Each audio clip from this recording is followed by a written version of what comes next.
స్తోత్రం. దేవుని యొక్క ప్రేమ ద్వారా ఆకర్షింపబడి ఆయన సన్నిధికి వచ్చిన మీ అందరికీ యేసుక్రీస్తు నామములో నా వందనాలు. హబక్కు 2:14 ఏలయనగా సముద్రము జలములతో నిండి ఉన్నట్టు భూమి యెహోవా మహాత్మ్యమును గూర్చిన జ్ఞానముతో నిండి ఉండును. చిన్న ప్రేయర్ చేసుకుని వాక్యం చూసుకుందాం. స్తోత్రమైన మహాగుణుడా, మహోన్నతుడా, ఏ పాటి వాళ్ళం ప్రభు, నేను ఏ పాటి వాడను, ఇంతగా నీవు నన్ను హెచ్చించుటకు నేను ఏ పాటి వాడను అయ్యా. నీ వాక్యం మాట్లాడటానికైనా, బోధించడానికైనా, వివరించడానికైనా ఎటువంటి అర్హత నాకైతే లేదు ప్రభు. నీ కృపలో నువ్వు నన్ను ఇక్కడ నిలబెట్టి ఉన్నావు తప్ప జ్ఞానము, బుద్ధి, తెలివి ఏదీ లేదు ప్రభు. అయ్యా, నువ్వు ఇచ్చిన ఈ యొక్క అవకాశం బట్టి కృతజ్ఞతలు. కూడి ఉన్న ప్రతి ఒక్కరిని నువ్వే దర్శించు. వినగలన చెవులు, గ్రహించే ఆత్మ ప్రతి ఒక్కరికి నువ్వే అనుగ్రహించు ప్రభువా. గడ్డి పరక కన్నా, గాడిద కన్నా హీనంగా ఉన్న నన్ను నువ్వు జ్ఞాపకం చేసుకొని ఏ విధంగా అయితే నువ్వు గాడిదకు వాక్కునిచ్చావో అటువలే నువ్వు నీ యొక్క వాక్యమును నా నోటి యందు ఉంచి ఈ మాటలు మాట్లాడమని యేసుక్రీస్తు నామమున ప్రార్థన చేయుచున్నాను తండ్రి, ఆమేన్. పాత నిబంధన గ్రంథము హబక్కు చూసారండి 2:14 ఏలయనగా సముద్రము జలములతో నిండి ఉన్నట్టు భూమి యెహోవా మహాత్మ్యమును గూర్చిన జ్ఞానముతో నిండి యుండును. చిన్న పిల్లలను అడిగినా సరే చెప్తారు, నదిలో ఏముంటుంది, కాలంలో ఏముంటుంది, సముద్రం నిండా ఏముంటుంది అని అన్నా సరే చదువుతో కూడా సంబంధం లేదు, వయసుతో కూడా సంబంధం లేదు, ఈజీగా చెప్పే ఆన్సర్ నీళ్లతో, జలములతో నిండి ఉన్నది. చూడండి, మౌంట్ ఎవరెస్ట్ ప్రపంచంలో కల్లా అన్నిటికన్నా మంచిది, లేకపోతే గొప్ప ఎత్తు ఉన్న పర్వతం. ఓకే, అటువంటి పర్వతము సైతము సముద్ర గర్భంలో ఉన్నా కూడా అవన్నీ కూడా జలములతో నిండి ఉన్నప్పుడు కంటికి కూడా కనిపించదు. మౌంట్ ఎవరెస్ట్ అంత పర్వతమైనా సరే, అరేబియన్ మహాసముద్రం కానీ, పసిఫిక్ మహాసముద్రం కానీ, ఎటువంటి సముద్రం తీసుకున్నా సరే సర్వసాధారణంగా చెప్పే మాట ఏంటి? జలములతో నిండి ఉన్నది, జలముతో, నీళ్లతో నిండి ఉన్నది, జలములతో నిండి ఉన్నది. ఏ విధంగా అయితే సముద్రము నీళ్లతో, జలముతో నిండి ఉన్నదో అలాగే ఈ యొక్క భూమి దేంతో నిండి ఉన్నది? చూడండి, దేంతో నిండి ఉన్నది? భూమి యెహోవా మహాత్మ్యము గూర్చిన జ్ఞానముతో నిండి ఉన్నది. చూడండి, భూమి యెహోవా మహాత్మ్యముతో నిండి ఉన్నది అని రాసుందా? భూమి యెహోవా జ్ఞానముతో నిండి ఉన్నది అని రాసుందా? భూమి యెహోవా మహాత్మ్యమును గూర్చిన జ్ఞానముతో. ఏంటి ఆ పదంలోని అర్థం? జాగ్రత్తగా పరిశీలనగా చదువుకున్నారా? జ్ఞానముతో నిండి ఉన్నదా, మహాత్మ్యముతో నిండి ఉన్నదా? మహాత్మ్యమును గూర్చిన జ్ఞానముతో నిండి ఉన్నది. సో జ్ఞానం వేరు, మహాత్మ్యమును గూర్చిన జ్ఞానం. సో భూమిలో ఏదన్నా తీసుకో, చెట్లు, పర్వతములు, రాళ్ళు, రప్పలు, కొండలు, గుట్టలు, వాగులు, జలములు, ఏదన్నా తీసుకో, ప్రతి దాంట్లో దేవుడి యొక్క మహాత్మ్యమును గూర్చిన జ్ఞానం ఉన్నది. ఎన్ని రకాల చెట్లు ఉన్నాయి, వాటిలో కూర మొక్కలు ఎన్ని ఉన్నాయి, పిచ్చి మొక్కలు ఎన్ని ఉన్నాయి, వృక్షములు ఎన్ని ఉన్నాయి, చెట్లు, మహావృక్షములు ఎన్ని ఉన్నాయి, వాటి యొక్క పళ్ళు, ఎన్ని రకాల ఫ్రూట్స్ ఉన్నాయి, విత్తనములు అంటే ఫ్రూట్ లోపల విత్తనములు ఉన్నాయి, అంటే గింజలు కలిగిన ఫ్రూట్స్ ఎన్ని ఉన్నాయి, గింజలు లేని ఫ్రూట్స్ ఎన్ని ఉన్నాయి, చిన్నవి అవ్వచ్చు, పెద్దవి అవ్వచ్చు, భారీ సైజులో ఫ్రూట్స్ అవ్వచ్చు, ఎన్ని రకాలు ఉన్నాయి. భూమిలో ఎన్ని రకాల పక్షులు ఉన్నాయి, ఆకాశంలో ఎన్ని రకాల పక్షులు ఉన్నాయి, భూమిలో ఎన్ని రకాల జంతువులు ఉన్నాయి, ఆ జంతువుల్లో ఎన్ని రకాల కోట్ల స్పీసీస్ ఉన్నాయి, ఒక్కొక్క జాతి. ఇప్పుడు సింహాలు తీసుకున్నా సరే ఎన్ని రకాల జాతులు ఉంటాయి. ఏదన్నా తీసుకోండి, ఇది అంటానికి ఏం లేదు. భూమిలో ఎన్ని ప్రాణులన్నా ఉన్నాయో ఆ ప్రాణులన్నింటినీ మీరు ఒకసారి పరిశీలనగా చూసుకోండి. ప్రతి దాంట్లో ఉన్న కామన్ పాయింట్ ఏంటి? యెహోవా మహాత్మ్యముతో కూడిన జ్ఞానము, యెహోవా మహాత్మ్యమును గూర్చిన జ్ఞానము. ఇప్పుడు ఆలోచన చేశారా? ఎర్లీ మార్నింగ్ లెగిస్తే పక్షులు దేవుణ్ణి స్తుతిస్తూ ఉంటాయి. ఒక్కొక్క పక్షి ఒక్కొక్క రకంగా స్తుతిస్తుంది, వాటి యొక్క వాయిస్ ఎలా డిఫరెంట్గా ఉంటుంది. ఒక్కొక్క పక్షి ఒక్కొక్క ఆకారంలో ఉంటుంది. ఎన్ని రకాల పక్షులు ఎన్ని రకాలుగా దేవుని నామమును స్తుతిస్తూ ఉంటాయి. దేవుడి యొక్క క్రియేటివిటీ, ఈ యొక్క సృష్టిని సృష్టించిన సృష్టికర్తని ఎంత చక్కగా స్తుతిస్తూ ఉంటాయి. మరి మనం ఎప్పుడన్నా ఆలోచన చేశారా? జలములు ఎన్ని రకాలుగా వాటి యొక్క ఘోష ద్వారా దేవుని స్తుతిస్తూ ఉన్నాయి. ఆకాశంలో ఉన్న పక్షులు, ఆకాశంలో ఉన్న నక్షత్రములు ఎన్ని రకాలుగా దేవుని స్తుతిస్తూ ఉంటాయి. నక్షత్రాలు లెక్క పెట్టడం కూడా మనిషి వల్ల కాదు. కానీ దేవుడు నక్షత్రములని లెక్క పెట్టడం మాత్రమే కాకుండా ఒక్కొక్క నక్షత్రానికి ఒక్కొక్క పేరు పెట్టాడు. అది ఎంత అసాధ్యమైన క్రియ! ఏ నరుడన్నా చెప్పగలడా? ఏ నరుడన్నా లెక్కింపగలడా నక్షత్రములను? ఆలోచన చేయండి. భూమిలో ఏదన్నా తీసుకో, ఏదన్నా తీసుకో, చాలా పనికిరాని చిన్న చిన్న రాళ్ళు తీసుకున్నా సరే వాక్యం ఎంత చక్కగా చెప్తుంది. రాళ్లతో సైతము దేవుడి యొక్క నామ మహిమార్థమే దేవుణ్ణి స్తుతించేటట్టు దేవుడు చేయగలడు. ప్రాణం లేని, కదిలింపలేని రాళ్ళు, రప్పలు, గుట్టలతో సహా దేవుడి యొక్క నామాన్ని స్తుతిస్తూ ఉంటాయి. మరి నేను దేవుణ్ణి స్తుతిస్తున్నామా? దేవుడి యొక్క మహత్యమును గూర్చిన జ్ఞానము మనిషి సృష్టిలో, ఈ యొక్క సృష్టిలో మనిషి యొక్క పుట్టుక ఎంత అద్భుతం అండి. ఏ ఒక్క మనిషి అయినా సరే వారి యొక్క తల్లిదండ్రుల దగ్గర నుంచి వస్తాడు. తల్లి గర్భమున ఉన్నప్పుడు ఆ మనిషి యొక్క పుట్టుక ప్రకారం చూస్తే గర్భంలో ఉన్నది చాలా అణువంత చిన్న పదార్థం. అది ఎలా ఒక పిండముగా రూపుదింపబడింది? ఆ పిండంలో నుంచి రకరకాల బాడీ పార్ట్స్ ఎలా వచ్చినాయి? ఆ రకరకాల బాడీ పార్ట్స్లో నుంచి రకరకాల అవయవములు ఎలా వచ్చినాయి? దాంట్లో నుంచి ఎముక ఎలా వచ్చింది? ఎముక దగ్గర నుంచి నరాలు కానీ, కండ కానీ, ఒక గుండె అంటే హార్ట్, లివర్, కిడ్నీ ఏదైనా సరే, తర్వాత స్కల్లో ఉన్న ఈ యొక్క బాడీ పార్ట్స్ ప్రతిదీ ఎలా వచ్చింది? ఎప్పుడన్నా ఆలోచన చేశారా? సైన్స్ ఇంత బాగా డెవలప్ అయింది. ఏ ఒక్క సైంటిస్ట్ అయినా సరే ఇది ఎవరైనా సరే డీబగ్ చేయగలిగారా? ఇప్పటివరకు ఎవరో చేయలేకపోయారు. దేవుడు మనిషి పుట్టుకలోని కూడా దేవుడి యొక్క మహాత్మ్యమును గురించిన జ్ఞానం ఎంత గొప్పగా ఉన్నది. చిన్నదైనా సరే, పెద్దదైనా సరే, ప్రతి దాంట్లో ఉన్నది దేవుడి యొక్క మహత్యము గూర్చిన జ్ఞానము. అంత గొప్ప మహత్యము కలిగిన దేవుణ్ణి మనకు తండ్రిగా ఉన్నాడు. నువ్వు ఎంతగా దేవుణ్ణి స్తుతిస్తున్నావు? ఎంతగా నువ్వు దేవుణ్ణి స్తుతిస్తున్నావు ఒకసారి ఆలోచించు. ప్రపంచంలో ఉన్న కోటాను కోట్ల దేవదూతలు, నేను కరెక్ట్గానే చెప్పా, పరలోకంలో ఉన్న కోటాను కోట్ల దేవదూతలు అంటలా నేను, ప్రపంచంలో ఉన్న కోటాను కోట్ల దేవదూతలు. పరలోకం నుంచి దేవుడు పంపిస్తే అవన్నీ భూలోకంకి వస్తాయి కదా. మనుషులు చేసే ప్రతి ఒక్క ప్రార్థన ఈ యొక్క దేవదూతలు తీసుకుని దేవుడి చెంతగా చేరుస్తారు. ఈ యొక్క ప్రపంచంలో ఉన్న కోటాను కోట్ల దేవదూతలు కూడా మాట్లాడే ఒకే ఒక మాట ఏంటండి? సైన్యములకు అధిపతి యెహోవా పరిశుద్ధుడు, పరిశుద్ధుడు, పరిశుద్ధుడు. దేవుణ్ణి స్తుతిస్తూనే ఉన్నాయి, దేవుణ్ణి మహిమపరుస్తూనే ఉన్నాయి, దేవుణ్ణి కొనియాడుతూనే ఉన్నాయి, గణపరుస్తూనే ఉన్నాయి. మరి నీ నోరేమైంది? మరి నీ నాలుకేమైంది? మరి నీ పెదవులు ఏమని? నీ క్రియలు ఏమవుతున్నాయి? నీ కంటి చూపు ఏమైంది? నీ యొక్క చేతి పనులు ఏమైంది? దేవుని స్తుతిస్తున్నాయా? నీ నోటితో, నీ మాటతో, నీ పెదవులతో, నీ క్రియలతో, నీ చేష్టలతో, నీ నడకతో, నీ ప్రవర్తనతో దేవుణ్ణి స్తుతిస్తున్నాయా? ఆలోచన చెయ్యి. దేవుడి యొక్క వాక్యం స్పష్టంగా చెప్తుంది, భూమి మీద ఉన్న సమస్తము కూడా దేవుడి యొక్క మహత్యమును గూర్చిన జ్ఞానము నిండి ఉన్నది.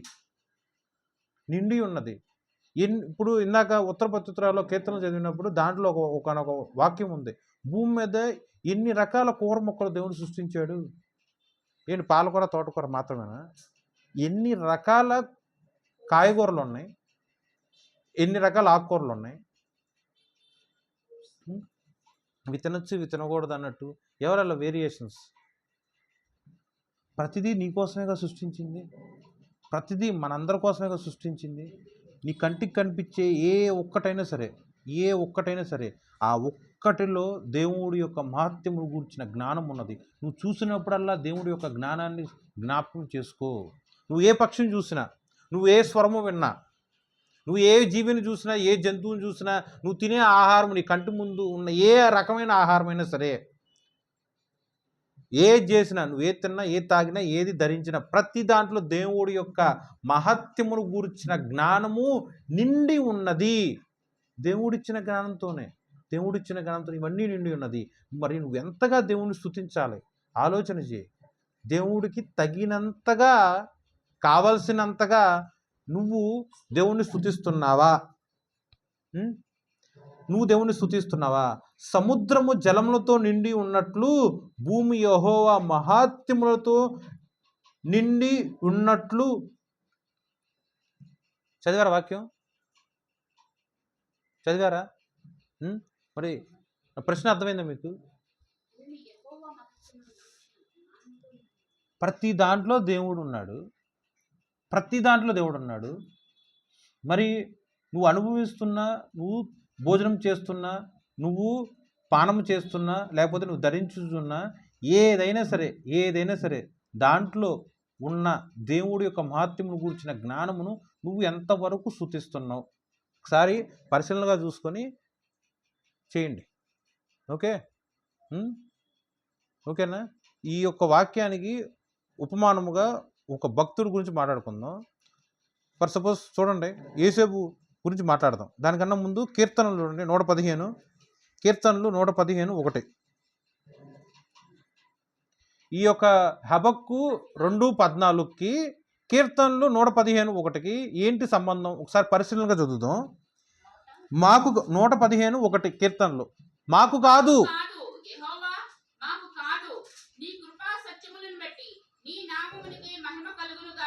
అది చాలండి. చూడండి, అక్కడ నా పేరు పెట్టుకుందాం. మాకు కాదు యెహోవా, మాకు కాదు, నీ కృపా సత్యములను బట్టి నీ నామమునకే మహిమ కలుగును గాక. వెంకటేష్కి కాదు, యెహోవా వెంకటేష్కి కాదు, యెహోవా యొక్క కృపా సత్యములను బట్టి యెహోవా నామమునకే మహిమ కలుగును గాక. ఎందుకు అలా నేను చదివాను చూడండి. కొంతమంది తెలిసి తెలియని తనంతో అవ్వచ్చు, లేకపోతే సెల్ఫ్ ప్రొక్లైమ్ అంటే తన్ను తాను కనపరుచుకోవటానికి కోసం మాట్లాడతారు. ఎలా మాట్లాడతారంటే, గొప్ప వాక్చాతుర్యతో నేను వాక్యం చెప్తే ఇంతమంది మార్చబడతారు, నేను వాక్యం చెప్తే ఇలా నేను తప్ప ఎవరు కూడా ఇంత గొప్పగా వాక్యం చెప్పలేరు, నేను తప్ప ఎవరు కూడా ఇంత గొప్పగా ప్రార్థన చేయలేరు, నేను ప్రార్థన చేస్తే ఇంత గొప్ప కార్యములు జరుగుతాయి, నేను చేస్తే ఇది జరుగుతుంది, నేను కన్నీరు కారిస్తే ఈ కార్యం జరిగిపోద్ది, నేను ప్రార్థన చేస్తే దేవుడు ఎక్కడున్నా సరే వచ్చేసి ఎమ్మటే సమాధానం చెప్తాడు, ఎమ్మటే దేవుడు ప్రార్థనకు బదులిస్తాడు. ఇలా అనుకునే ప్రవక్తలు, దైవజనులు, కాపరులు చాలామంది ఉన్నారు. వాళ్ళ గురించి ఒక వాక్యం చూడండి. కీర్తనలు 115:1. మాకు కాదు, దైవజనులకు కాదు, ప్రవక్తలకు కాదు, ఒక మాటలో చెప్పాలంటే మనుషులకు కాదు, మాకు కాదు, మనుషులకు కాదు, యెహోవా మనుషులకు కాదు, నీ సత్యమునకే, నీ కృపకే, నీ నామమునకే మహిమ కలుగును గాక. వాక్యం బోధించారా? ఎలా బోధిస్తున్నారు మీరు? బైబిల్ ఆధారంగానే బోధిస్తున్నారుగా. పరిశుద్ధాత్మ దేవుడు నీలో ఉంటేనే, పరిశుద్ధాత్మ దేవుడి యొక్క ప్రేరేపణ చొప్పున నువ్వు వాక్యాన్ని బోధిస్తున్నావు కాబట్టి ఆ మహిమ పరిశుద్ధాత్మ దేవుడికే కలుగును గాక. నువ్వెవరివి? రాళ్లతో సైతం దేవుడు ఆయన నామాన్ని స్తుతింప చేయగలిగిన సమర్థవంతుడు, శక్తిమంతుడు. రాళ్లే దేవుడి నామాన్ని స్తుతిస్తున్నాయి. నేనెవరిని? నేను ఎంత మాత్రం వాడిని? ఆలోచన చేయి. పక్షులు దేవుని స్తుతిస్తున్నాయి, నేనే పాటు వాడిని? పంచభూతములు యెహోవాను స్తుతిస్తున్నాయి, నేనే పాటి వాడిని? సముద్రము యొక్క ఘోషలు యెహోవాను స్తుతిస్తున్నాయి, నేనే పాటి వాడిని? మాకు కాదు, దైవజనులకు కాదు, ప్రవక్తలకు కాదు, ప్రార్థనాపరులకు కాదు, మనిషి అనేవాడికి కానే కాదు, మనిషి అనేవాడికి కానే కాదు, కేవలం యెహోవాకే, దేవుడి యొక్క కృపకి, దేవుడి యొక్క సత్యమునకు, దేవుడి నామమును మాత్రమే మహిమ కలుగును గాక. కీర్తనలు 115:1. నీ కృపా సత్యములను బట్టి నీ నామమునకే మహిమ కలుగును గాక. దేవుడికి చెందవలసిన మహిమ నువ్వు తీసుకుంటే, దేవుడికి సృష్టికర్త అగు యెహోవా అగు దేవుడికి చెందవలసిన మహిమ మనిషిగా ఉన్న నువ్వు కనపరుస్తూ ఉంటే దేవుడు చూస్తూ ఊరుకుంటాడా? దేవుడు చూస్తూ ఊరుకుంటాడా? లూసిఫర్ తల అలాగే చేసింది. నేను దేవుడితో సమానున్నేగా, దేవుడికి నాకు మధ్య తేడా ఏంటి? దేవుడు చేయగలిగిన అన్నీ నేను చేయగలుగుతున్నాను, దేవుడికి నాకు తేడా ఏంటి? నేను కూడా దేవుడితో సమానమే. దేవుడికి చెందవలసిన మహిమ, దేవుడికి చెందవలసిన ఘనత నాకు కూడా చెందవలసి ఉన్నది. బికాస్ నేను దేవుడితో సమానము అని లూసిఫర్ అనుకున్నాడు. అనుకున్న వెంటనే దేవుడు ఏం చేశాడు? పరలోకంలోంచి గెంటి వేశాడు. గెంటేయడం ఎక్కడికి వచ్చి పడింది లూసిఫర్? పాతాళంలో బంధింపబడి ఉన్నాడు. మనుషులందరినీ మోసం చేయడానికి లూసిఫర్ లాగా వచ్చి మోసం చేస్తుందా? చెయ్యట్లా. వెలుగుదూత రూపంలో వచ్చి మోసం చేస్తుంది. పాత నిబంధన గ్రంథంలో ఉంది, అపోస్తుల కార్యంలో ఉంది, ప్రకటన గ్రంథంలో ఉంది. లూసిఫర్ ఎక్కడా కూడా అపవాదిగా వచ్చి ఏ ఒక్క మనుషుని మోసం చేయట్లే. అపవాది అన్ని దేవతల రూపంలో వచ్చి కూడా మోసం చేయట్లే. అపవాది ఎలా మోసం చేస్తుంది? వెలుగుదూత రూపంలో వచ్చి మోసం చేస్తుంది. సో నువ్వు జాగ్రత్తగా జ్ఞానం కలిగి బ్రతుకు. జాగ్రత్తగా ఆత్మీయత కలిగిన జ్ఞానముతో నువ్వు బ్రతుకు. ఏది దేవుడి యొక్క స్వరము, ఏది పరిశుద్ధాత్మ యొక్క స్వరము, ఏది వెలుగుదూత అయిన లూసిఫర్ యొక్క స్వరము, ఏది దేవుడి యొక్క నడిపింపు, ఏది లూసిఫర్ యొక్క నడిపింపు, పరిశీలన చేసుకో. చూడండి, వాక్యాలు చెప్పే పాస్టర్లు ఎంతోమంది ఉన్నారు. యేసుక్రీస్తు ప్రభువుకే అపవాది వచ్చి ముమ్మార్లు వాక్యం చెప్పింది. ఇక మనం ఎంతండి? ఏ స్థితిలో ఉన్నావు నువ్వు జ్ఞాపకం చేసుకో. ఈ యొక్క వాక్యం చదువుతున్నప్పుడు భయంగా కూడా ఉంది నాకు. ఎందుకంటే మాకు కాదు, వాక్యం బోధించిన ఆ బోధకుడికి కాదు, ప్రార్థన చేసిన ఆ ప్రార్థనా పరుడికి, ప్రార్థనా పరురాలకు కాదు, స్వస్థత అనుగ్రహించిన ఆ యొక్క మనిషికి కానే కాదు, డాక్టర్స్కి కాదు, బిజినెస్ పీపుల్కి కాదు, పాలిటీషియన్స్కి కాదు. అసలు ఒకే ఒక మాట, మనుషులకు కానే కాదు. నీ కృపా సత్యములను బట్టి నీ నామమునకే మహిమ కలుగును గాక. ఈ మాట అన్నాడు ఎవడు? దావీదు గారు ఎంతగా దేవుడి దగ్గర నేర్చుకుంటే, ఆయన మహాచక్రవర్తి, 40 సంవత్సరాలు పరిపాలన చేసిన గొప్ప చక్రవర్తి. ఆ యొక్క పరిపాలన కన్నా ముందు కూడా ఎన్నో కష్టాలు అన్నీ అనుభవించాడు. అలాంటి ఆయన మాట్లాడే మాట ఏంటి? వాక్యం ఏంటి?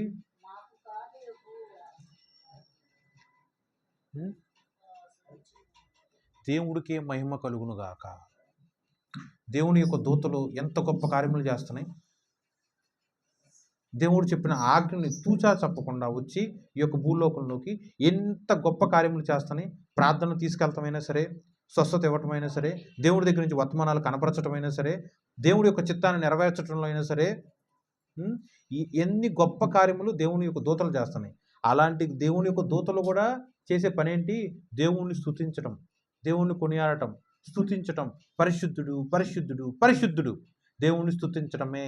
మహిమ దేవుడికే కనపరుస్తున్నవి. నేను దేవుడు పని చేస్తున్నాను కాబట్టి దేవుడి దూతగా ఉన్నాను, నేను దేవుడితో సమానమని ఒక్క దూతను అనుకుందా లూసిఫర్ తప్ప? ఏ స్థితిలో నువ్వు ఉంటున్నావు, నీ నడిపింపు ఏ స్థితిలో ఉంది, నీ యొక్క ఆత్మీయ స్థితి ఎలా ఉందో నువ్వే పరిశీలన చేసుకో. మహిమ నీకు కనపరుస్తున్నావా? మహిమను నీ యొక్క పాస్టర్కి ఇస్తున్నావా? మహిమను ప్రవచనం చెప్పిన ప్రవక్తకి నువ్వు అప్పగిస్తున్నావా? ఆలోచన చేసుకో. నీ యొక్క విచక్షణకే దేవుడు అప్పచెప్పాడు. పరిశుద్ధాత్మ ప్రేరేపణతో వాక్యం బోధిస్తారు, పరిశుద్ధాత్మ నడిపింపులో ప్రవచనం చెప్తారు, పరిశుద్ధాత్మ అనుగ్రహించిన కృపావరములతో స్వస్థత ఇస్తారు తప్ప పరిశుద్ధాత్మ లేకుండా ఎవడైనా ఏదైనా కార్యము చేస్తున్నాడా? మరి పరిశుద్ధాత్మకు మహిమ ఇవ్వాలి, పరిశుద్ధాత్మ దేవుడికి మాత్రం మహిమను కనపరచాలి తప్ప ఆ మనిషిని నువ్వు ఎందుకు వెలుగుదూతగా భావించి మనిషికి నువ్వు ఎందుకు ఘనతిస్తున్నావు, మనిషిని నువ్వు ఎందుకు మహిమిస్తున్నావు? ఆలోచన చేయి. నీ భక్తి ఏ పాటితో నువ్వు ఆలోచన చేసుకో, నీ నడిపింపు ఏ పాటితో నువ్వు ఆలోచన చేసుకో. దేవుడికి రావాల్సిన ఘనత దేవుడికి తప్ప ఏ ఒక్క మనిషికి ఇచ్చావా నువ్వు పాపంలో ఉన్నట్టే. నువ్వు ఎంత ప్రార్థన చేసుకున్నా, ఎంత అంగలార్చినా, ఎంత కన్నీరు కాచినా సరే స్టిల్ నువ్వు పాపంలోనే ఉన్నావు. ఎందుకంటే దేవుడికి ఇవ్వాల్సిన ఘనతను, దేవుడికి ఇవ్వాల్సిన మహిమను నువ్వు మనుషులకు ఇస్తున్నావు. ఈ యొక్క వాక్యం గురించి చిన్న ఉపమానం మాట్లాడదామని చెప్పా కదా. చూడండి, ఆదికాండం యోసేపు గారి గురించి. యోసేపు గారు ఓకే, ఆయన జీవిత చరిత్ర అంతా తెలుసు కదా, మీకు తెలుసు కదా. చూడండి 41:16. చదవండి.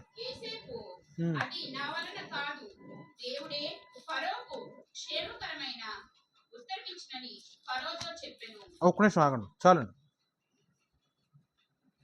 ఇది ఎక్కడున్నప్పుడు మాట్లాడుతున్నాడు యోసేపు? కానీ ఓకే, ఎక్కడున్నప్పుడు మాట్లాడుతున్నాడు ఒకసారి ఆలోచన చేసుకో. కానీ ఆ వే ఆఫ్ టాకింగ్ ఎలా ఉంది చూడండి. 41 అధ్యాయము 16 వచనము. యోసేపు ఎలా మాట్లాడుతున్నాడు చూడండి. నా వలన కాదు, నా వలన కాదు, నా వలన కాదు, దేవుడే ఫరోకు క్షేమకరమైన ఉత్తరం ఇచ్చును అని ఫరోతో చెప్పాను. చూడండి, ఫరో గారికి అంటే ఈజిప్ట్ మహారాజుకి ఒక కళ వచ్చింది. ఆ కళ ఎవరికి అర్థం, ఆ కళ యొక్క అర్థం చెప్పడం ఎవరి వల్ల సాధ్యం కాదు. ఓకే, అప్పుడు ఎంతోమందిని ట్రై చేస్తూ ఉంటాడు ఈ కళకు అర్థం ఏంటయ్యా అని. అంటే ఎవరు ఏం చెప్పలేకపోతుంటారు. అప్పుడు ఫరో పక్కన ఉన్న గిన్నె అందించేవాడు ఏం చెబుతాడంటే, అయ్యా కొద్ది కాలం కిందట నేను ఇలా జైలు పాలు అయి ఉన్నప్పుడు నా తోటి ఖైదీగా ఉన్న యోసేపు అనే ఒక కుర్రాడు ఉన్నాడు, యవనస్తుడు, నాకు కూడా ఇలాగే కళ వచ్చింది. అసలు ఆ కళకి అర్థం ఏమీ నాకు తెలియబడలా. అప్పుడు యోసేపుతో చెప్పుకున్నా. యోసేపు ఎమ్మటే దేవుడి యొక్క జ్ఞానముతో ఆ కళలోని అర్థం నాకు, కళలోని భావం నాకు తేటతెల్లగా తెలియపరిచాడు అని గిన్నె అందించేవాడు రాజుతో చెప్తాడు, అంటే ఫరోతో చెప్తాడు. ఫరో ఏం చెప్తాడు ఎమ్మటే, సరే యోసేపుని పిలిపించండి అంటాడు. అసలు యోసేపు అనేవాడు ఎవడు? ఏం చేస్తే అంత జ్ఞానం కలిగినాడు, ఏం చేస్తే ఇలా జైలు పాలయ్యాడు అని రాజు ఎంత కొట్ట విచారం చేస్తాడుగా. రాజు యొక్క సన్నిధి తీసుకురావాల్సి వస్తే, ఖైదీని రాజు యొక్క సన్నిధి తీసుకురావాలంటే రాజు ఎంతగా విచారం చేయాలి, ఆడు ఎందుకు ఖైదీ అయ్యాడు. ఒకవేళ ఖైదీని పొరపాటు మందిరానికి అంటే ఫరో యొక్క సమక్షంలో తీసుకొస్తే ఆడు బుద్ధి ఖైదీ కాబట్టి నన్ను ఏమన్నా హాని కలిగిస్తాడేమో, ఏ చెడ్డ కార్యములు చేస్తే వాడు ఖైదీగా ఉన్నాడో, జైలు పాలయ్యాడు అని చిన్నగా ఇంతన్న కామన్ సెన్స్ ఉన్నాడు ఆలోచిస్తాడుగా. మరి మహారాజు ఎంత గొప్పగా ఆలోచించుంటాడు. ఎట్లన్నా సరే యోసేపు గురించి కాస్త ఆలోచించుకొని ఆయన పిలిపిస్తారు. యోసేపు వస్తాడు. చూడండి, ఆ కళ చెప్పినప్పుడు యోసేపు చెప్పే సమాధానం ఏంటి? యోసేపు చెప్పే సమాధానం ఏంటి చూడండి.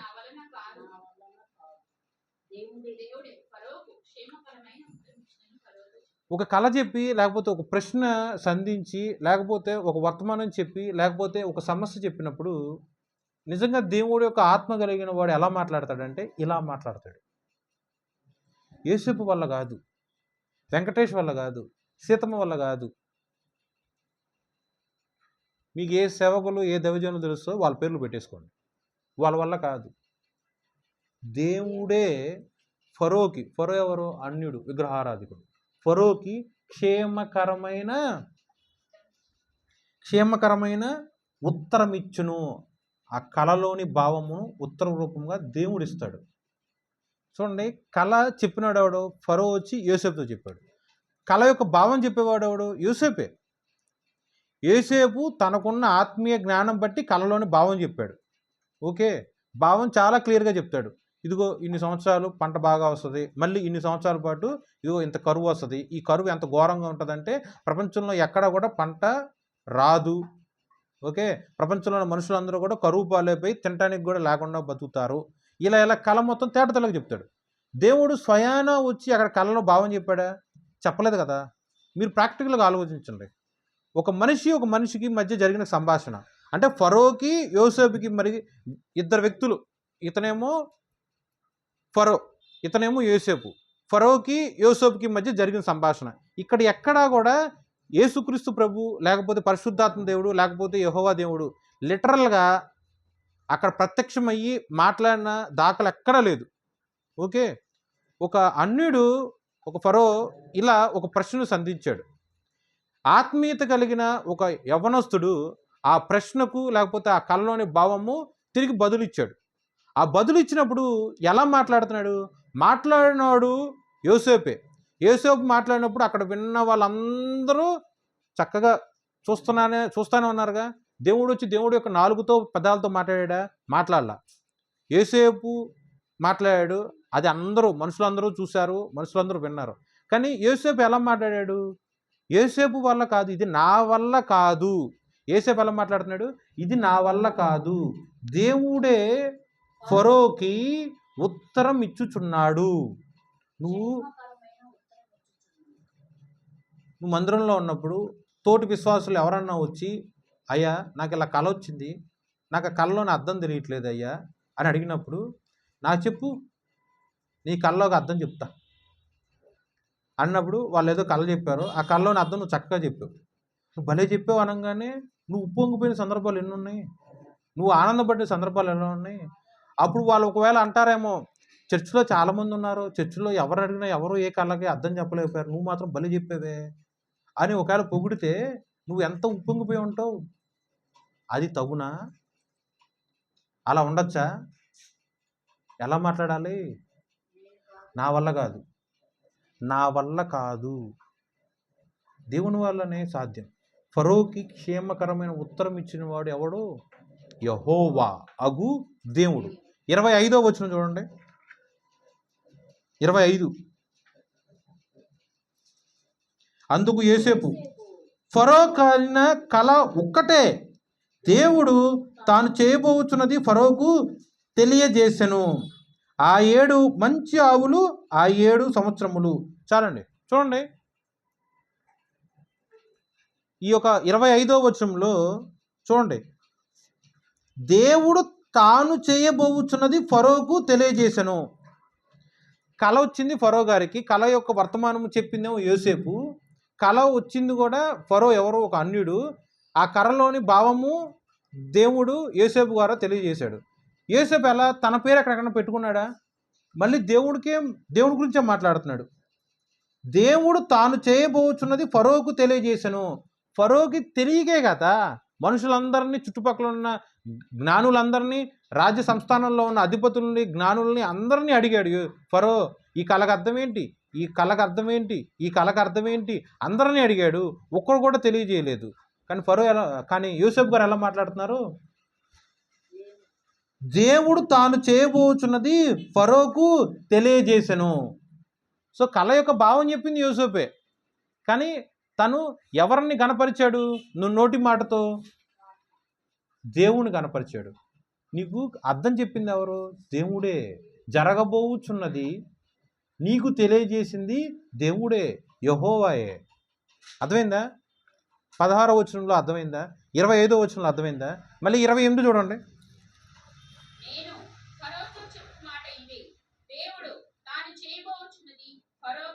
చాలండి. కళలోని భావము దేవుడే తెలియజేశాడు, జరగబోచున్న ఆ యొక్క భవిష్యత్ ప్రణాళికను చూపించిన వాడు ఎవరు? దేవుడే. చూడండి, 3వసారి మాట్లాడినప్పుడు కూడా నేను కాదు, దేవుడే. నా వల్ల కాదు, దేవుడే. నేను కాదు, దేవుడే. నీకు కళ వచ్చింది కదా, ఆ కళ ఎవరు చూపించారు? దేవుడే. దేవుడే. దేవుడే నీకు జరగబోచున్నది మొత్తం కూడా చూపించాడు. దేవుడే చూపించాడు. 32.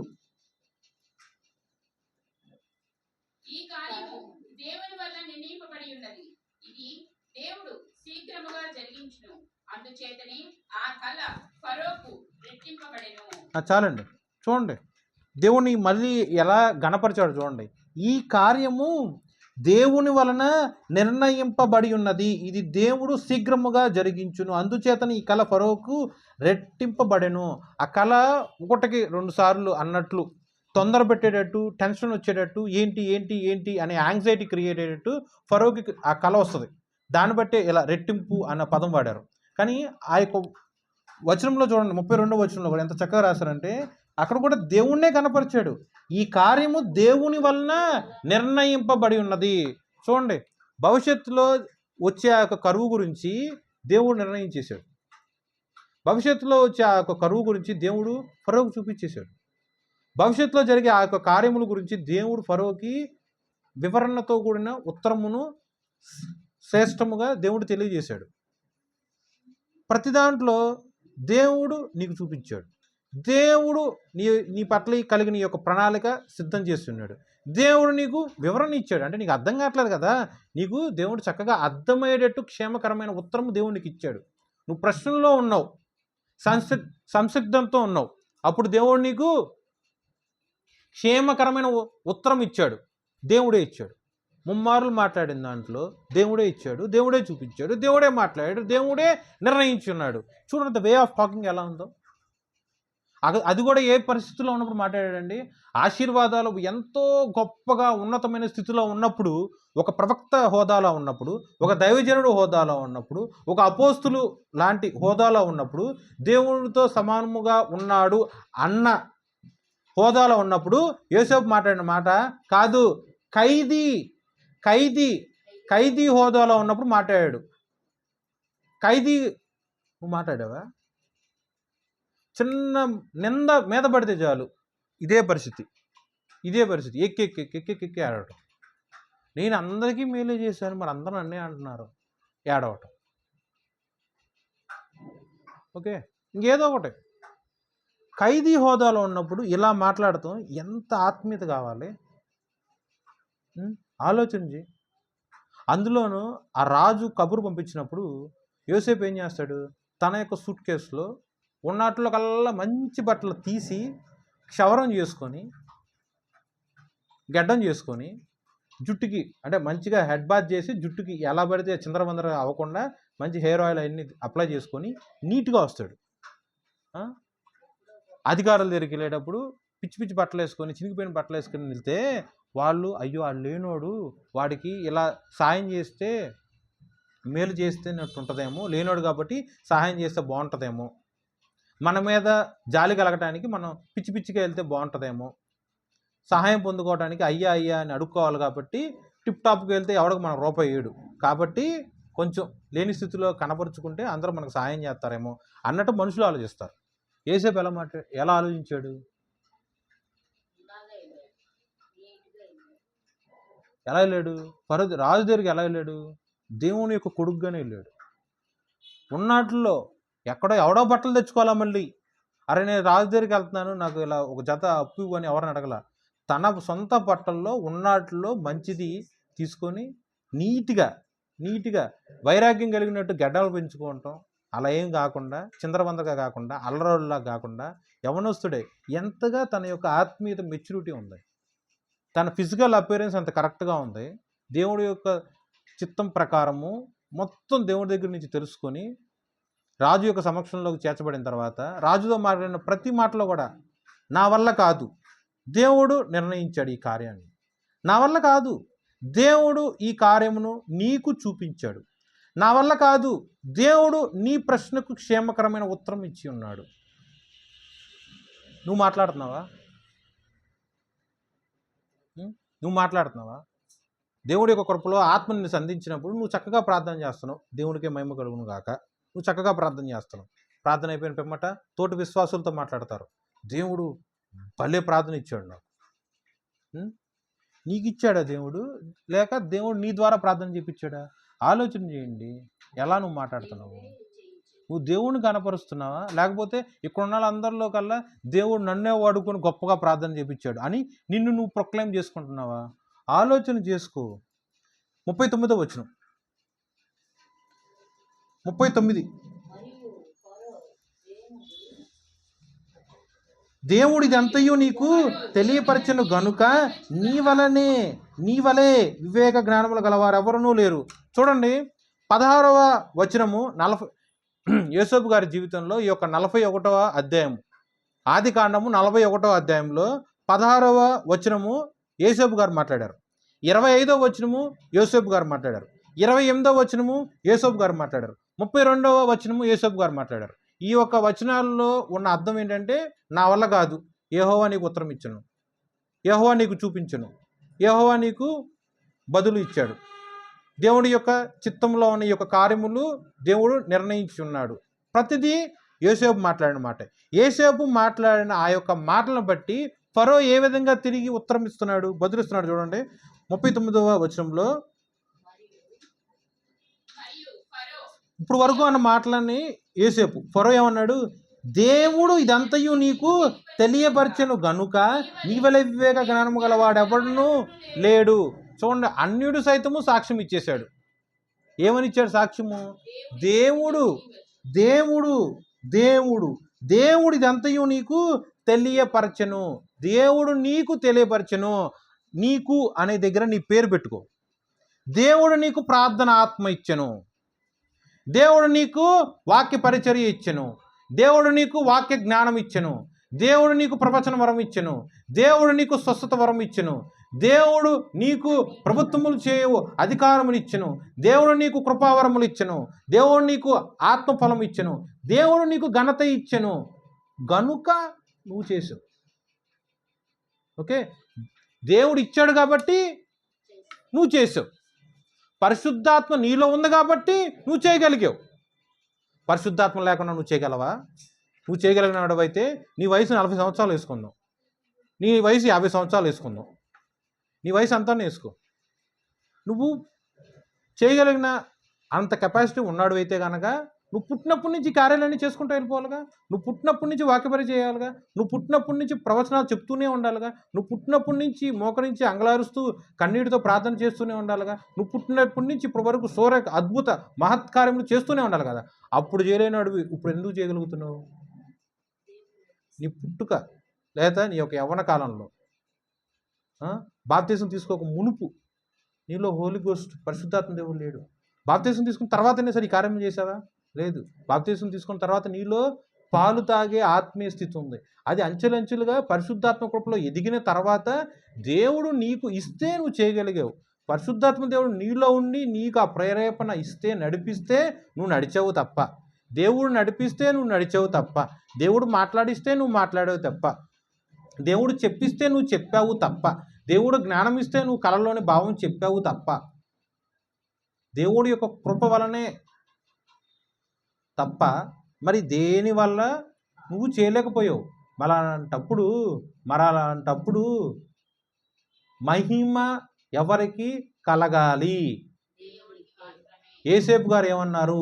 నా వలన కాదు దేవుని వలనే, నా వల్ల కాదు దేవుని వలనే. చూడండి, ఇక్కడ ఫరో గారు మధ్య యోసేపు గారి మధ్య ఈ యొక్క సంభాషణ అర్థమైందిగా మీకు? అర్థమైందా? సేమ్ టు సేమ్ ఇలాగే ఉంటుంది. బబులోన్ దేశంలో ఆ యొక్క నెబుకద్నెజరు ప్లస్ దానియేలు గారు, అక్కడ కూడా ఇలాగే ఉంటుంది. నేను కాదు, దేవుడే చెప్పాడు. మనుషులందరూ ఏదో నేను జ్ఞానవంతుడు అనుకొని దేవుడు తెలియజేయలా. నీకు తెలియాలి కాబట్టి నీకు తెలియపరచడం కోసమే దేవుడు నీకు కళ రూపంలో ఇలా వచ్చి దర్శించి నీకు ఇలా చెప్పాడు తప్ప నేనేం కాదు అని దానియేలు గారు కూడా అంటారు. మరి నువ్వు ఏ ఆత్మీయ స్థితిలో ఉన్నావు? యేసేపు గారి గురించి నీకు ఎప్పుడు వినలేదా, చదవలేదా, నీకు తెలియదా? తెలుసు కదా, తెలిస్తే సరిపోద్దా? మరి ఆయన వే ఆఫ్ టాకింగ్ కూడా నేర్చుకో, ఆయన ఎలా మాట్లాడుతున్నాడో కూడా నేర్చుకో. ఇవన్నీ మీకు తెలియని వాక్యాలు కాదు కదండి. ఏళ్ల తరబడి నుంచి చదువుతూనే ఉన్నారు, వింటూనే ఉన్నారు. నా వల్ల కాదు, దేవుడి వల్లే సాధ్యం. నీ భాష ఎలా ఉంది? నిన్ను నువ్వు ఎంత గొప్పగా కనబరుచుకుంటున్నావు?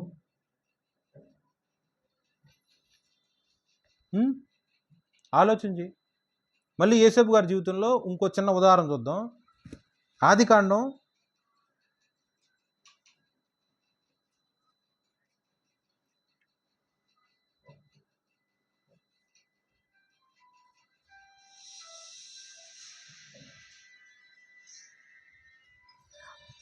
45వ అధ్యాయం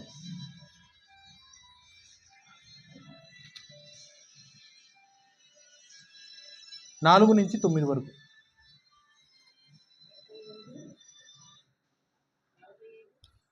నలభై 4 నుంచి 9.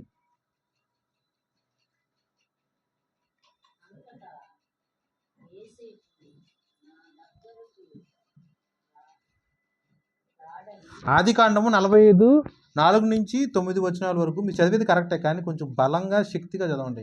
యోసేపు ఇలా అంటున్నాడు, నా దగ్గరకు రండని తన సహోదరులతో చెప్పినప్పుడు వారు అతని దగ్గరికి వచ్చిరి. అప్పుడు అతడు, ఐగుప్తునకు వెళ్ళినట్లు మీరు అమ్మివేసిన మీ సహోదరుడైన యోసేపును నేనే. అయినను నేను ఇక్కడికి వచ్చినట్లు మీరు నన్ను అమ్మివేసినందుకు దుఃఖపడకుడి. అది మీకు సంతాపము పుట్టింపనీయకుడి. ప్రాణ రక్షణ కొరకు దేవుడు మీకు ముందుగా నన్ను పంపించెను. అదంతా అండర్లైన్ చేసుకోండి. ప్రాణ రక్షణ కొరకు దేవుడు మీకు ముందుగా నన్ను పంపించెను. యోసేపు గారిని వారి యొక్క అన్నదమ్ములు 45వ అధ్యాయం. యోసేపు గారిని వారి యొక్క అన్నదమ్ములు అమ్మేసినప్పుడు యోసేపు గారి వయసు సుమారు ఎంత ఉంటుందంటే 17 సంవత్సరాలు ఉంటుంది. 17 సంవత్సరాల ప్రాయంలో వారి యొక్క అన్నదమ్ములు 12 మంది అన్నదమ్ముల్లో 11 మంది కలిసి అమ్మేస్తారు. అమ్మేసినప్పుడు ఒక పనోడుగా, ఒక స్లేవరీ బానిసత్వం కలిగినట్టుగా ఈ యొక్క ఐగుప్తు దేశంలోకి వస్తాడు యోసేపు. తెలిసిందే మీకు అందరూ. ఆ పోతిఫర్ దగ్గర పనిచేస్తాడు. ఆ తర్వాత పోతిఫర్ భార్య అలా చేయటం, ఆయన జైల్లో ఉండటం, రాజుకు వచ్చిన కళను బట్టి రాజు దగ్గరికి వచ్చి ఆ కళ బాగా చెప్పటం, ఆ తర్వాత ప్రైమ్ మినిస్టర్ హోదాలో యోసేపు గారికి ప్రమోషన్ రావటం. ఇదంతా మీకు తెలిసిందే కదండి. ఓకే, మీరు ఆలోచన చేయండి, ఎన్ని సంవత్సరాల గ్యాప్ ఉంది. అప్పటికి యోసేపు గారికి అంటే వాళ్ళ అన్నదమ్ములు వచ్చేసరికి యోసేపు గారికి పెళ్ళి అయిపోయింది, బిడ్డలను కనేశారు. ఆయన యవనస్తుడు కూడా కాదు, నడిప్రాయుల్లో ఉంటాడు. అంటే సరే మీరు 45 వేసుకుందాం, సుమారు 17 నుంచి 45 సుమారు. అప్పుడు వయసు ఎన్ని సంవత్సరాల గ్యాప్ ఉంది? 17 సంవత్సరాల నుంచి 45 వయసులోకి రావడానికి ఎన్ని సంవత్సరాలు పడుతుంది? సుమారు 30 సంవత్సరాలు అనుకోండి. సుమారు చెబుతున్నా, 30 ఏళ్ళు అనుకోండి. సరే, ఇక్కడ మీరు చూడండి, 30 సంవత్సరములు కిందట, సుమారు 30 సంవత్సరములు క్రిందట జరిగిపోయిన కార్యమును బట్టి యోసేపు గారు మాట్లాడే పద్ధతి మీరు ఒకసారి ఆలోచన చేయండి. చూడండి, అప్పటికి అమ్మివేయబడ్డాడు, బానిసత్వం పనిచేశాడు, వ్యభిచారం చేసిన నేరం మీద జైలు పాలయ్యాడు. అంటే దీనికన్నా ముందు బానిసత్వంలో ఉన్నప్పుడు తనకు కావాల్సిన ఆహారం తినకపోవటం కానీ, అంటే ఆకలి దెబ్బలు కలిగిన సందర్భం ఉంది, వస్త్రహీనత కలిగిన సందర్భం ఉంది, ఎంతో వేదన కలిగిన సందర్భం ఉంది. అప్పటి వరకు యాకోబు దగ్గర అల్లారు ముద్దుగా ఉన్నాడు. ఎవరో వేసుకోలేని బట్టలను సైతము, మంచి విచిత్రమైన అంగీలను సైతము వాళ్ళ యొక్క నాన్నగారు తయారు చేపించేసి ఆయనకి ఇస్తారు. అది ఇప్పుడున్న కాలంలో మెషిన్ ఉంటుంది కాబట్టి బట్టలు కుట్టడం చాలా తేలిక. ఆ రోజుల్లో బట్టలు కుట్టడం చాలా కష్టం, ఎంతో టైం పడుతుంది, ఎన్నో రోజులు పడుతుంది. అలాంటి వస్త్రములు సైతము యోసేపు గారు ధరించుకోవటం, ఎంతో ఉన్నతమైన స్థితిలో నుంచి ఏ స్థితిలోకి వచ్చాడు. సో 30 సంవత్సరముల పాటు తను ఎంతో శ్రమ అనుభవించిన, ఎంతో ఘనత అనుభవించిన, శ్రమ అనుభవించిన సందర్భం ఉంది, ఘనత అనుభవించిన సందర్భాలు ఉన్నాయి. ఆ స్థితిలో నువ్వు ఉంటే నువ్వు ఎలా మాట్లాడతావు? అంటే నువ్వు గొప్ప ఉన్నత స్థితిలో ఉన్నావండి, నీ దగ్గరికి వాళ్ళందరూ సహాయం కోసం వచ్చారు. అరే 25 ఏళ్ళ కిందట నువ్వు నన్ను అమ్మేసావు కదరా, నేను నీకు అన్నం ఎందుకు పెడతాను? అరే 20 ఏళ్ళ కిందట నన్ను గుంటలో పడేసి చంపడానికి ట్రై చేసావు, నేను నీకు ఎందుకు సహాయం చేస్తాను? 20 సంవత్సరాల కిందట నన్ను వ్యభిచారం చేసినట్టు లేనిపోని నేరాన్ని అమ్మే దోసేసి నన్ను అందరి ముందు నిందల పాలు చేసి నా క్యారెక్టర్ని నువ్వు చంపేసావు, నేను నీకు ఎందుకు మేలు చేస్తా? ఈనాడు నా దగ్గర కోట్ల కొలది బస్తాలతో కూడిన ఆహారం ఉంది, నేను నీకు ఎందుకు పెడతా? నేను తలుచుకుంటే ఇప్పుడు బట్టలు పిలిపించి నేను ఇక్కడే చంపేయగలను. అలాంటి మాటలు నేను మాట్లాడతానేమో, అలాంటి మాటలు ఒక మనిషి పుట్టినట్టు మాట్లాడతాడేమో, కానీ ప్రకృతి సంబంధంలో ఉన్నవాడు ఎవడన్నా ఇలా మాట్లాడతాడు. కానీ ఆత్మీయత కలిగిన సంబంధంలో ఉన్నవాడు, ఆత్మీయ పుట్టుకలో ఉన్న విశ్వాసం ఎలా మాట్లాడతాడు? నువ్వు కాదు, దేవుడే నన్ను ఇక్కడికి ముందుగా పంపించాడు. 25 ఏళ్ల కిందటే దేవుడు నీకన్నా ముందు నన్ను ఇక్కడ ఎందుకు పంపించాడంటే, ఇదిగో నాకు 45 ఇయర్స్ వచ్చేసరికి ప్రపంచం మొత్తం కరువు వస్తుంది, నా తండ్రి, నా యొక్క తోడపుట్టిన వారుగా ఉన్న 11 మంది, వీళ్ళందరూ కూడా పస్తున చావటం దేవుడికి ఇష్టం లేదు. వాళ్ళందరూ కూడా బ్రతికి ఉండటానికి దేవుడి యొక్క చిత్తం నెరవేర్చబడటానికి నన్ను ముందుగా పంపి మనందరి యొక్క ప్రాణ రక్షణ నిమిత్తము దేవుడు ఈ కార్యం జరిగించాడు. నువ్వు కాదు అన్నా నన్ను అమ్మేసింది, నువ్వు కాదు నన్ను ఆ గుంటలో పడేసింది, మీరు కాదు, మీరేమీ ప్రాయశ్చిత్తం అవసరం లేదు, మీరేమీ దుఃఖపడని అవసరం లేదు, మీరేమీ భయంతో నా దగ్గర వనకాల్సిన అవసరము లేదు. ఇదంతా దేవుని వలనే జరిగిన కార్యము. ఇలాంటి ఆత్మీయతతో నువ్వు మాట్లాడుతున్నావా? నువ్వు దేవుడి యొక్క కృపలో ఏదో గొప్ప అభివృద్ధిలోకి వచ్చి ఉన్నావు, మంచిది, దేవునికి మహిమ కలుగును గాక. నువ్వు కష్టంలో ఉన్నప్పుడు, ఓకే, నువ్వు కష్టంలో ఉన్నప్పుడు ఆ కష్టానికి కారకులైన వాళ్ళు నీ దగ్గరికి వచ్చారు. నువ్వు ఎలా మాట్లాడుతున్నావు? నువ్వు ఎలా మాట్లాడుతున్నావు? నీ యొక్క వేదనకి కారకులు నీ దగ్గరికి వచ్చారు. నీ యొక్క దుఃఖానికి కారకులు నువ్వు వచ్చారు. నీ యొక్క అంగలార్పుకి కారకులుగా ఉన్న వాళ్ళు నీ దగ్గరికి వచ్చారు. నువ్వు ఎలా మాట్లాడుతున్నావు? నువ్వు ఎలా మాట్లాడుతున్నావు? ఏసేపు ఎలా మాట్లాడాడు? నువ్వు ఎలా మాట్లాడుతున్నావు? తన యొక్క తమ్ముడు బెంజమిన్ దగ్గరికి వెళ్ళి మెడ మీద పడి ముద్దు పెట్టుకుంటాడు. తర్వాత మిగతా అందరినీ కూడా ముద్దు పెట్టుకొని ఏడుస్తాడు. ఈ రెండు జరగక మునుపు వాళ్ళ అన్నదమ్ములు అందరూ రాగానే అక్కడున్న రాజ్య సంస్థానంలో ఉన్న అధిపతుల్ని, అధికారుల్ని, లేకపోతే సైనికుల్ని అందరినీ పంపించేసి ఒక్క యోసేపు ప్లస్ ఎదురుగా ఉన్న 11 మంది అన్నదమ్ములు తప్ప ఇంకెవరు ఉండరు, అందరినీ పంపించేస్తాడు. అందరినీ పంపించేసి ఎలుగెత్తి ఏడుస్తాడు. ఎంతగా ఎలుగెత్తి ఏడ్చాడంటే పక్కనున్న సైనికులకి, భటులకు, రాజ్యంలో ఉన్న మిగతా వాళ్ళకు కూడా వినిపిస్తుంది. కానీ కంటికి మాత్రం ఎవరు ఉండరు, ఒంటరిగానే ఉంటారు. మరి నువ్వు ఎలా ఉన్నావు అండి? మీరు ఎట్టున్నారు? మీరు ఎలా ఉన్నారు? ఆలోచన చేయండి. పగ తీర్చుకునే హృదయం నీలో ఉందా? కంటికి కన్ను, పంటికి పన్ను లాంటి హృదయం నీలో ఉందా? మాటకి మాట నీలో ఉందా? ఏ స్థితిలో ఉన్నావు నువ్వు ఆలోచన చేసుకో. ఏ స్థితిలో నువ్వు ఉన్నావో ఆలోచన చేసుకో. క్షమించే హృదయము యోసేపులో ఉంది. దేవుడు ఇచ్చిన క్షమా హృదయము యోసేపులో ఉంది. ప్రకృతి సంబంధంగా నువ్వు ఉంటే నువ్వు విశ్వాసవే కాదు. క్షమించి దేవుడి యొక్క ప్రేమను కనపరిస్తేనే నువ్వు ఆత్మ సంబంధమైన విశ్వాసవి. ఏ స్థితిలో నువ్వు ఉన్నావు ఆలోచించు. తన ప్రాణాన్ని తీయడానికి చూసిన వాళ్ళే దగ్గరికి వచ్చినప్పుడు యోసేపు ఎంత మర్యాదగా మాట్లాడతాడు. మీరేమీ ఇక్కడ ఆలస్యం చేయమాకండి. ఇప్పుడు కరువు వచ్చి 2 ఏళ్ళు అయింది, కానీ ఇంకా కరువు ఇంకా 5 ఏళ్ళు ఉంది, మొత్తం మీద 7 సంవత్సరాలు ఉంది. నువ్వు అర్జెంటుగా బయలుదేరి వెళ్ళిపోండి, నాన్నని తీసుకురా, నీ యొక్క భార్యని బిడ్డలను తీసుకురండి, పలానా ఊర్లో మీ అందరికీ నేను షెల్టర్ ఏర్పాటు చేస్తా, మీరు అందరూ భుజించడానికి ఆహారం అందిస్తాను, నన్ను ఫరోకి తండ్రిగాను ఐగుప్తు దేశంలో అందరి మీద ప్రధానుడుగా, ప్రైమ్ మినిస్టర్గా దేవుడు నన్ను ఏర్పాటు చేశాడు. ఇక్కడ ఉన్న నా యొక్క ఘనతను మీరు మన తండ్రి అయిన యాకోబుకు మీరు చెప్పండి. మీరు, మీ కుటుంబములు, మీ యొక్క పిల్లలు, మీ యొక్క సంపాదనలో ఉన్న పశువులు అన్నింటినీ తీసుకొచ్చేసి ఆ ఊర్లో మీరు ఉండండి. ఎటువంటి కొదువు లేకుండా మీరు ఇలా అక్కడ ఎంతకాలం కావాలంటే అంతకాలం చక్కగా ఉండొచ్చు. మీరు నేను ఎలా ఉన్నావు?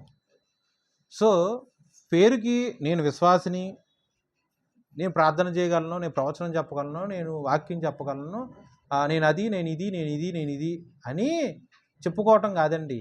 క్రియల రూపంలో నీ యొక్క విశ్వాస్యత, నీ యొక్క నమ్మకం, క్రీస్తు ప్రేమ, క్రీస్తు క్షమాపణ క్రియల రూపంతో నువ్వు కనపరచాలి. యోసేపు క్షమించాడు ఆ యొక్క అన్నను, తమ్ముల్ని. ప్రాణం తీయడానికి చూసిన అన్నదమ్ముల్ని క్షమించాడు. పస్తున వచ్చిన ఆ యొక్క అన్నదమ్ములకి ఆహారం పెట్టాడు. మళ్ళీ వెళ్ళిపోయి నీ యొక్క భార్యని, బిడ్డల్ని, నీ యొక్క ఆస్తిని మొత్తం తీసుకొచ్చి ఇక్కడ చక్కగా ఉండు అని చెప్పి క్షేమకరమైన సమాధానంతో కూడిన మాట చెప్పాడు. మరి నువ్వు ఏ స్థితిలో ఉన్నావు? నీ దగ్గరికి సహాయం కోసం వచ్చిన నీ శత్రువుల్ని, ఏమండి శత్రువు కాదు, సహాయం కోసం వచ్చిన వాళ్ళంటేనే నీకు లోకువ. నేను చేసా, వాళ్ళు నా దగ్గర బానిసలుగా ఉండాలి. నువ్వు చేసావు, నీ దగ్గర బానిసగా ఉండాలా? మరి నీకు కూడా ఒకప్పుడు ఎవరో ఒకరు ఏదో ఒకటి చేసే ఉంటారుగా, మరి నువ్వు కూడా బానిసత్వంగా ఉన్నావా? నువ్వు ఏదన్నా మేలు పొందుకుంటేనేమో దేవుడు నీకు మేలు చేసినట్టు, ఓకే, నువ్వు ఎవరికన్నా మేలు చేస్తేనేమో నువ్వే వాళ్ళకి మేలు చేసినట్టు. అది ఎలా కరెక్ట్ అవుద్ది? నా మాట నీకు అర్థమైందో అర్థం కాలేదు, మళ్ళీ చెబుతా, జాగ్రత్తగా వినండి. నువ్వు ఏదన్నా మేలు పొందుకుంటే ఆ మేలు దేవుడు వచ్చి స్వయంగా ఆ మనిషి ద్వారా నీకు మేలు చేశాడు, ఓకే. కానీ నువ్వు ఎవరికన్నా మేలు చేసావు అనుకోండి, దేవుడు ఆ మేలు చేశాడని నువ్వు చెప్పుకోవట్లా. నేనే నీకు ఆ మేలు చేశాను, నేనే నీకు అది చేస్తాను, నేనే నీకు అది చేస్తాను. నేను చేయకపోతే నీకు అసలు ఏదీ రాదు. సో నువ్వు నా కింద బానిసత్వంగా బ్రతుకు. మరి నీలో యోసేపు యొక్క ఆత్మీయత కలిగిన విశ్వాసం నువ్వు కనపరుస్తున్నావా, లేక ప్రకృతి సిద్ధముగా నువ్వు మాట్లాడుతున్నావా? అంటే నువ్వు యేసయ్య బిడ్డవా, ప్రకృతి బిడ్డవా? నీకే ఆలోచన, నీకే ప్రశ్నించా, నువ్వే సమాధానం వెతుక్కో. చూడండి, వాక్యంతోనేగా నేను మాట్లాడింది. ఒకవేళ నువ్వైనా పోనీ నేనైనా సరే అలాంటి స్థితిలో ఉన్నాను. ఎందుకు నేను ఉన్నా ఒకప్పుడు. నా ఫ్రెండ్ ఉన్నాడు వాడు కార్తిక్ అని, బీటెక్ చదివే టైంలో. అప్పుడు యవ్వన కాలం, దేవుళ్ళో అప్పుడే బాప్తిజం తీసుకున్న చాలా కొద్ది కాలంలో. వాడి వల్ల నేను ఎన్నో సబ్జెక్ట్స్ ఫెయిల్ అయ్యా. వాడు ఒకసారి ఇప్పుడు ఫిల్మ్ యాక్టర్స్ది ర్యాలీ జరుగుతుంటే బైక్ వేసుకొని రమ్మని ఎంతగానో బలవంతం చేస్తే నేను రానన్నా. ఇంటికి వచ్చి చాలాసేపు అడిగాడు. ఎందుకంటే అప్పుడు ఆడి దగ్గర బండి లేదు, నా దగ్గర బండి ఉంది. నా బండి కూడా కాదు, బాబాయ్ బండి. ఆడు రా అన్నా నేను రాలా. వాడు అలా వచ్చాడు. ఇంట్లో బాబాయ్ లేరు, పిన్ని ఉంది. ఫ్రెండ్ వచ్చారు కాబట్టి నేను మామూలుగానే మాట్లాడాను. మా పిన్ని కూడా నా ఫ్రెండ్ కాబట్టి వాడితో బాగానే మాట్లాడింది. వాడు అడిగాడు, నేను రాలేదు. తర్వాత వాడు వెళ్ళిపోయి గేట్ దగ్గర నిలబడ్డాడు. వాడు నిలబడిన విషయం నాకు తెలుసు. చాలాసేపు వరకు నేను వెళ్ళా. ఎప్పుడుగో ఒక గంట తర్వాత 2 గంటల తర్వాత మా పిన్ని వేరే పని మీద బయటికి వెళ్తే ఇంట్లోంచి బయటికి రాగానే వాడు ఇంకా గేట్ దగ్గర, అదేంటారు నువ్వు ఇంకా గేట్ దగ్గరే ఉన్నావు, నువ్వు వెళ్ళిపోయావు అనుకున్నాను, ఇక్కడే ఉన్నావేంటి అని ఆశ్చర్యంగా మా పిన్ని అడిగింది. సరే, మొత్తానికి వాడు హట్ అయ్యి వెళ్ళిపోయాడు. ఓకే, అప్పుడు మా పిన్ని వచ్చి నాతో ఏముందనుకున్నారు, జనరల్గా మాట్లాడదాం. అరే, శత్రువైన ఇంటికి వచ్చినప్పుడు మర్యాదగా చూసుకోవాలి, లేకపోతే మంచినీళ్ళు ఇవ్వాలి, ఎట్లా మంచి మాటలు మాట్లాడింది. ఓకే, అది అంతా కరెక్టే, నేనేం కాదంటలా. మరి నువ్వు అలాగే ఉంటున్నావా? శత్రువైనా నీ ఇంటికి వచ్చినప్పుడు నువ్వు అలాగే ఉంటున్నావా? నిన్ను నష్టపరిచినవాడు, నిన్ను కష్టపరిచినవాడు, నీ దుఃఖానికి, నీ వేదనకి, నీ బాధకి, నీ అంగలార్పుకి, నీ విచారణకి, నీ టెన్షన్కి, వాడి వల్ల నీకు లేనిపోని టెన్షన్తో కూడా బీపీలు కూడా వచ్చినాయేమో. అలాంటి వాళ్ళు ఎప్పుడైనా సరే అవసరం కోసం నీ దగ్గరికి వచ్చినప్పుడు నువ్వు ఎలా ఉంటున్నావు? మనిషిలాగా నువ్వు ఉంటున్నావా, యోసేపులాగా నువ్వు ఉంటున్నావా? యోసేపు అవసరాన్ని చూసి వాళ్ళందరి మీద ప్రతీకారం తీర్చుకోవాలా. అవసరం కోసం వాళ్ళు వచ్చారు కాబట్టి దాన్ని నేను క్యాష్ చేసుకొని, ఒకప్పుడు వాళ్ళు నా పట్ల ప్రవర్తించిన ఆ యొక్క వ్యతిరేకతని ఇప్పుడు నేను టిట్ ఫర్ టాట్ చేస్తా అన్నట్టు యోసేపు ఎక్కడ ప్రవర్తించలా. ఎలుగెత్తి ఏడ్చాడు, హద్దుకున్నాడు, ముద్దు పెట్టాడు, మర్యాద చేసి పంపించి మళ్ళీ కుటుంబంగా రండి, మీరు ఒంటరిగా వచ్చారు, వెళ్ళి కుటుంబంతో రండి, మీరు అక్కడే ఉంటే చచ్చిపోతారు, ఇక్కడికి రండి, చక్కగా ఆహారం ఉంటుంది, వృద్ధి కలిగి ఉంటుంది. ఇలాంటి మాటలు నువ్వు మాట్లాడుతున్నావా? ఏ స్థితిలో నువ్వు ఉన్నావు, ఏ స్థితిలో నీ యొక్క విశ్వాసం ఉందో ఆలోచన చేసుకో. చూడండి, యోసేపు గురించి ఇవంతా మీకు తెలిసినాయే కదా. మీకు తెలియని నేనేం చెప్పలేదండి, ఇవన్నీ మీకు తెలిసినాయే కదా. నాకు దేవుడు ఏం చెప్పాడంటే ఒకటే, నా వల్ల కాదు, దేవుడే చూపించాడు. నా వల్ల కాదు, దేవుడే ఉత్తరం ఇచ్చాడు. నా వల్ల కాదు, దేవుడే నిర్ణయించున్నాడు. నా వల్ల కాదు, దేవుడే ఈ విషయం నీకు బయలుపరిచాడు. నేను కాదు, దేవుడే ఈ కార్యం జరిగించాడు. ఇది కళ గురించి మాట్లాడండి. అదే ప్రాణం తీయడానికి చూసిన తోడబుట్టిన వాళ్ళు వస్తే వాళ్ళతో ఎలా మాట్లాడాడు? అన్నా, నీ వల్ల నేనేమి దుఃఖపడలేదన్నా, నీ వల్ల నేనేమి బాధపడలా, నీ వల్ల నాకేం కష్టం కలగలా అని అలా ఒకవేళ అనుకో, నువ్వేమన్నా బాధపడతారేమో, మీరేమన్నా బాధపడతారేమో. మీరేం బాధపడమాకండి. మనందరి ప్రాణ రక్షణ నిమిత్తము దేవుడే నన్ను మీకన్నా ముందుగా ఈ దేశానికి పంపించాడు. మీరు చేసింది ఏం లేదన్నా, ఇదంతా దేవుడి యొక్క చిత్తంలోనే ఉంది, ఇదంతా దేవుడి యొక్క ప్రణాళికలోనే ఉంది. ఇలా యోసేపు గారు మాట్లాడారు. ఇప్పుడు ఈ యొక్క ఉదాహరణ, ఈ యొక్క ఉపమానం తీసుకొని మీరైనా నేనైనా ఎలా మాట్లాడాలంటే, నేను ఎవరి వల్ల నష్టపోయినా, కష్టపడ్డా, దుఃఖం కలిగినా, టెన్షన్గా ఏదన్నా బాధపడ్డా, అనారోగ్యం పాలైనా, ఏదైనా సరే దేవుడి యొక్క చిత్తం లేనిదే ఏది జరగదు. ఆ మనిషి ఒక ఇన్స్ట్రుమెంట్ లాగా దేవుడి యొక్క కృపలో వాడుకొని మనకి ఒక అనుభవం నేర్పుతున్నాడు తప్ప దీంట్లో ఆ మనిషి అనేవాడు పాత్ర ఏం లేదండి. నీకేదో ఒక గుణపాఠము నేర్పటానికి దేవుడు ఆ ఒక మనిషిని వాడుకొని నీకు నేర్పిస్తున్నాడు తప్ప ఆ మనిషిలో ఏం లేదు. సో ఇందుని బట్టి ఆ మనిషి మీద లేనిపోని కోపము, శత్రుత్వము, పగ, ఈర్ష్యను పెట్టుకోమాకు. అలా నువ్వు పెట్టుకున్నట్లయితే నువ్వు ప్రకృతి సంబంధమైన వ్యక్తివి, నువ్వు దేవుడి యొక్క వారసుడివి కానే కాదు. మనుషులందరూ కూడా నీ యొక్క ఆత్మీయత అభివృద్ధి అవ్వటానికి దోహదపడుతున్నారు. నీకు మంచి చేసినా నువ్వు ఆ సాక్ష్యం ఇవ్వటం సర్వసాధారణమే. కానీ నువ్వు నష్టంలో ఉన్నా, కష్టంలో ఉన్నా, ఎలా అయినా సరే నువ్వు ఆ యొక్క ఎదుటి వ్యక్తి గురించి ఇలాంటి సాక్ష్యం నువ్వు పొందాలి. మీరు కాదండి, దేవుడి యొక్క చిత్తంలో ఉందే ఈ కష్టం జరిగింది. యాక్సిడెంట్ అయింది అనుకుందాం, మీరు అలాంటి సాక్ష్యం చెప్పగలుగుతారా? ఆడు గుద్దాడు కాబట్టి నా కాలు ఇరిగింది. గుద్దింది ఆడు కాదు, దేవుడు ఏదో ఒక ప్లాన్, ఒక చిత్తం కలిగి నన్ను ఇలా యాక్సిడెంట్కి అప్పచెప్పాడు. గుద్దినాడు దేవుందలే, దేవుడి యొక్క చిత్తం లేకపోతే ఆ కారు వచ్చి నన్ను గుద్దితా అన్న మాట నువ్వు మాట్లాడగలవా? ఆలోచన చేయి. నష్టపోయావు.